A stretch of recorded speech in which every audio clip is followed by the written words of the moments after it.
आज तारीख 7 अक्टूबर 2025 दुनिया के सबसे बड़े अखबारों और पोर्टल से कुछ चुनी हुई कुछ बड़ी खबरें और ताज़ा खबरें रखेंगे फैक्ट के साथ। इस शो में आप देखेंगे ईरान का बयान E3 देशों पर और गाजा में बहुत ही हालात बुरा। विस्तार से चर्चा करने वाला है, तो चलिए सबसे पहले हम ईरान से चालू करते हैं। ईरान ने E3 देशों पर आरोप लगाया, यानी ब्रिटेन, फ्रांस और जर्मनी पर आरोप लगाया कि पुराने प्रतिबंध जो हमारे पे सेक्शन लगा हुआ था उसको फिर से लगाने की कोशिश की। ये सरासर बेबुनियाद है। ने अमेरिका के निशाना साधते हुए बोला कि ये अमेरिका के दबाव में किया गया सेक्शन है, इस पे पालन करने की कोशिश न करे। ईरान का साफ बयान है। ईरान का दावा है कि इस तरह से कदमों पर संयुक्त राष्ट्र शाख का नुकसान होगा।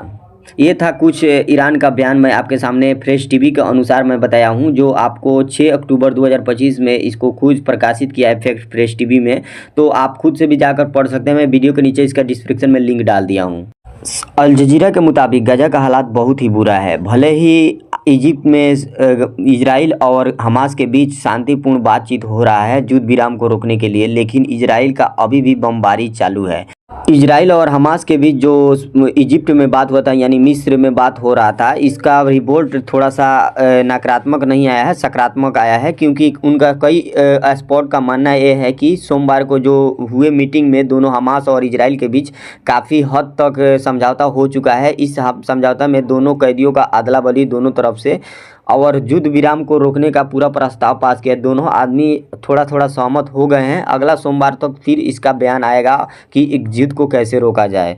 फिर भी डोनाल्ड ट्रंप जो 20 पॉइंट वाला प्रस्ताव दिए थे उस पे ही अच्छी तरीके से दोनों आदमी इजराइल और हमास दोनों तरफ से राजी हो चुके हैं।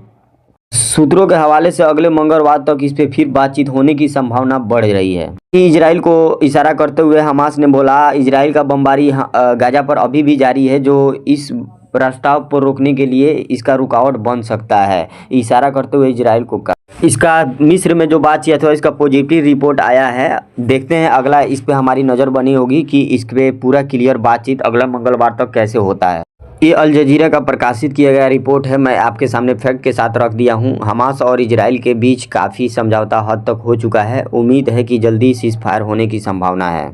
आप भी दुआ कीजिए और हम भी दुआ कर रहे हैं कि गाजा का सीज फायर जल्दी हो जाए और गाजा के लोग सुकून से अपना ज़िंदगी बिताए। कुछ बड़ी खबरें जो दुनिया के सबसे बड़े अखबारों और पोर्टल से ली गई जानकारी था, जो आपके सामने फैक्ट के साथ रख दिया हूँ। इसका क्रेडिट मैं अल जजीरा और प्रेस टीवी को देता हूं, क्योंकि मैं वहां पे जाकर देखा नहीं हूं। उन्हीं के मुताबिक मैं आपको बता रहा हूं कि कैसे बयान आया है, कैसे वो प्रकाशित किए हैं अपने वेबसाइट पे। तो जाकर आप खुद से भी पढ़ सकते हैं उनके वेबसाइट पे presstv.com और aljazeera.com पे। अगर हमारे चैनल में आप पहली बार है तो चैनल को सब्सक्राइब करके प्यारा सा लाइक ज़रूर कर दीजिए और कमेंट में गाजा के लिए दुआ ज़रूर करना मेरे दोस्त, क्योंकि क्या पता आपकी दुआ लग जाए।